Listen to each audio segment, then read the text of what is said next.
Sound check. One. Sound check. One.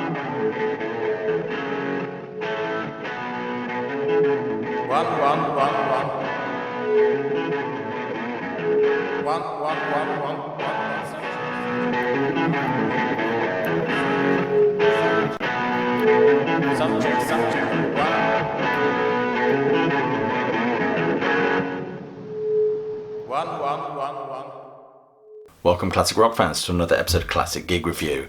And today we're talking about Pink Floyd at Wembley Stadium. The date was the 6th of August 1988.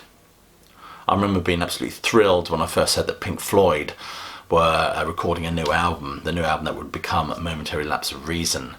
And I first heard, I think it was the track Sorrow, on the Tommy Vance Friday Rock Show, if you remember him. And I've been blown away by that opening guitar tone. That was unmistakably David Gilmour. You know, I was just in awe of Gilmour and his sound. But of course, one thing led to another. The album came out, and then obviously a tour was announced. The first night, I think the first gig they played on this tour was in Ottawa, if I'm not mistaken. Now, when they started, of course, on this tour, they were opening with Echoes. But they dropped it at some point during the tour for some reason. Can't remember why. I think Nick Mason touches upon it in his biography, but they do drop it. So obviously, by the time they reached London, Echoes certainly wasn't in the set list.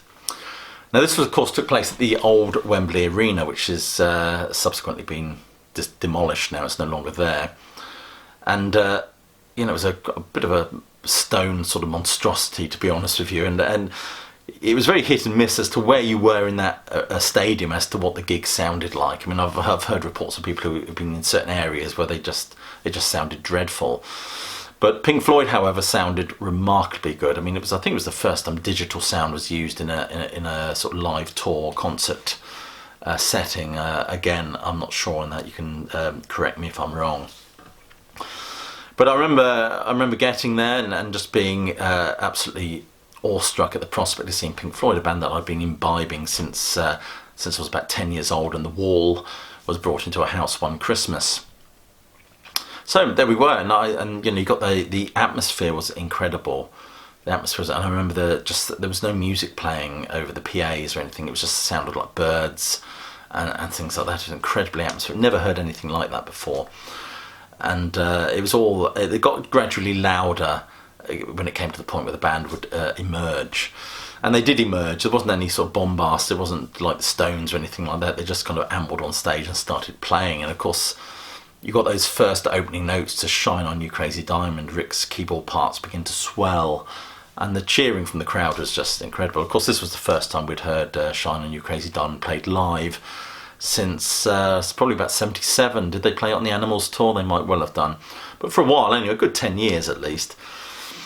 Of course, Gilmour on his About Face tour, which was 84, he didn't play that. He played Comfortably Numb and Run Like Hell, I believe, but certainly not Shine On You Crazy Diamond. His set was a lot slicker, very much in keeping with the 1980s, I guess. Anyway, so they open with that swell of the keyboards for Shine On You Crazy Diamond, and you can imagine the cheer when you get that first Gilmour bent note. It was just electric. Interesting. I mean, my one, if I remember from the time, I mean, there's actually footage of this. Somebody has filmed some of this gig on YouTube. You can check it out.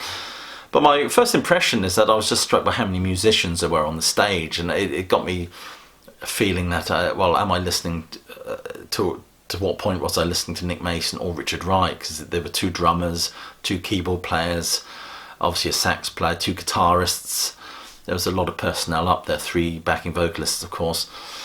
I mean, Pink Floyd have always employed additional musicians in order to faithfully render what they'd just done in the studio live. Famously, of course, Snowy White in the 1970s. But I just felt two drummers perhaps was a bit of an overkill personally, but there you go.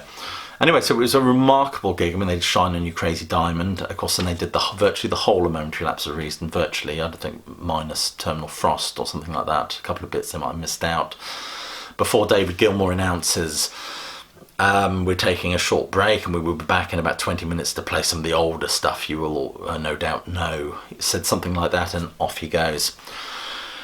Of course, they came on with One of These Days, which of course had everybody bouncing. It was an incredible track, and of course that great big inflatable porker floats out across the audience. You know, Time, we got Time, and on the run you had the famous motif of the guy in the bed from Momentary Lapse of Reason. The guy on the bed came flying over the audience. We had Us and Them, Great Gig in the Sky. Breathe wasn't included, which seems to be an odd omission, but it wasn't included. From Wish You Were Here we had Welcome to the Machine. I mean, you know the track list anyway. You know what the set list was for this gig, and the set list was pretty much steady or for the whole tour, apart from the dropping of Echoes fairly early on. Now, I kind of knew what the set list was going to be, because I remember as soon as they started touring, vinyl bootlegs started appearing, and I used to shuffle along to record fairs and buy those up and give it a listen to before. So I kind of had some idea what to expect. Anyway, of course, this concert is well documented in the Delicate Sound of Thunder video that was released, VHS, that came out. We saw them the following year as well, in 1989 at Docklands Arena, where it was exactly the same set list, exactly the same. The only difference was a lot of the visuals were more pronounced and had a greater effect on the audience, because you could see the visuals. Because obviously started in August, they must have come on stage fairly early because it was a long set. The back projection stuff you just couldn't see until the second part of the show, really. So obviously it was a show that favoured an indoor arena. In terms of the merchandise, we brought, I remember buying a white t-shirt that had in pink writing Pink Floyd and the Momentary Lapse of Reason cover emblazoned across it. I also bought a t-shirt that had the Dark Side of the Moon album cover, that famous iconic prism with all the tour dates on the back, and of course a tour programme. Anyway, here was the tour programme. Obviously the now iconic sleeve, bed sleeve. There we go, it folds out, gives you lots of information about the tour. And then we just get a collection of photographs. To be honest with you, it's a pretty shit programme in that respect. I mean, it's very little, and they're just photographs with no thought to it. As I said, you compare it to the Jethro Tull programs. I mean, this is, you flick through this, you know, you were through it in a few minutes. There's just nothing to it. Look at that. But this is the bona fide, genuine article of the from the actual event. Mr. Rick Bright, God bless him.